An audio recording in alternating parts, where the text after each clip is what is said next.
Boxing fans across the world are voicing their frustration, and not quietly either. The newest heavyweight rankings released by Ring magazine on May 14th have sparked outrage, and at the center of it all is Tyson Fury. Despite officially announcing his retirement back in January and failing to register a single win since a hotly debated split decision over Francis Ngannou in 2023, Fury is somehow ranked as the #1 heavyweight in the world, and this isn't sitting well with a lot of people. The choice to place him at the top of the list has ignited fierce debate, not just about Fury himself, but about how these rankings are determined in the first place. For many fans, it feels like a slap in the face to the fighters who are active, hungry, and actually winning fights in 2024. Fury's inclusion, let alone his #1 spot, feels out of place and undeserved.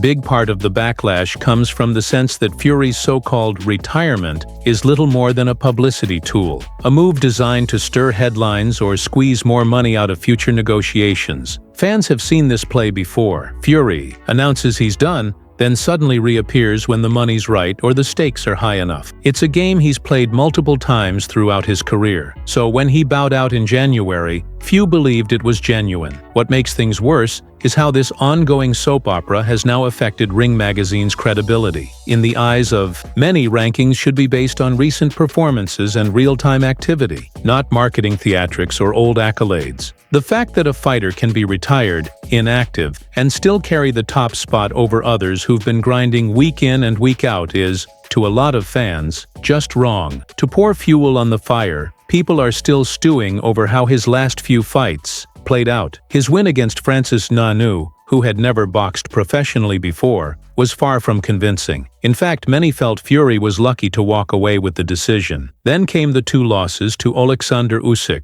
the current unified champion, where Fury was thoroughly outboxed and, at times, looked downright vulnerable. In one of those bouts, Usyk had Fury in serious trouble in the 9th round, unleashing a flurry of punches that had him backed up and staggering. Just when it looked like Usyk might finish the job, the referee stepped in and gave Fury a standing 8 count, a controversial decision that some felt robbed Usyk of a legitimate stoppage. Fury's camp may have tried to paint the situation as a robbery in their favor, but most observers saw it differently. If anyone deserved the benefit of the doubt, it was Usyk. What really stings for many fans is that Fury's current standing seems to be based more on nostalgia than merit. His historic win over Vladimir Klitschko in 2015 was a career-defining moment, no question, and his trilogy with Deontay Wilder brought fireworks, especially the dramatic comeback in the second fight and the brutal finish in the third. But those victories, however impressive at the time,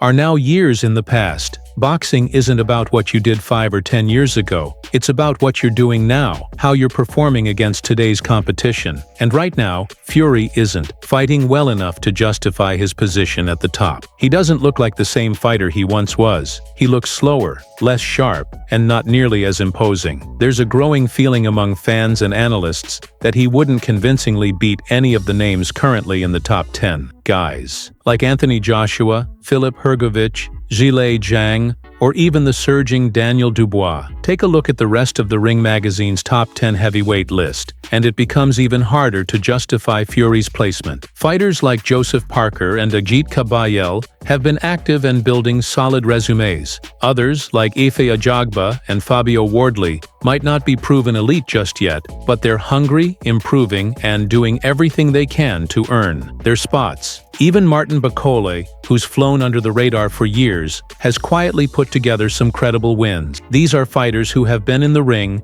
taking risks, and proving themselves. So for someone like Fury, who hasn't had a convincing win in over a year and is technically retired, to leapfrog them and land at #1 feels like a major disservice. It's not just about one fighter, it's about the message it sends to the rest of the division. If past glory outweighs present form, what motivation is there for anyone to stay active? At this stage in his career, Fury looks more like a man hanging on than a champion ready to reclaim his throne. His physical conditioning has been inconsistent, his performances are no longer dominant, and mentally he seems torn between chasing legacy and calling it quits for good. All of that adds up to a version of Fury who simply doesn't inspire confidence anymore. anymore. If you put him in the ring tomorrow with any of the other top 10 fighters on that list, how many would you favor him to beat? Maybe 1 or 2, on a good night. But the days of him being the odds-on favorite in every matchup are gone, and that's a tough pill to swallow for fans who once saw him as the most elusive and intelligent big man in the sport. It's not disrespect, it's reality. And reality should be the foundation of any ranking system that wants to be taken seriously. What's also worth noting is that this controversy goes beyond just Tyson Fury. It taps into a larger issue within the sport: how ranking systems are constructed and who really benefits from them.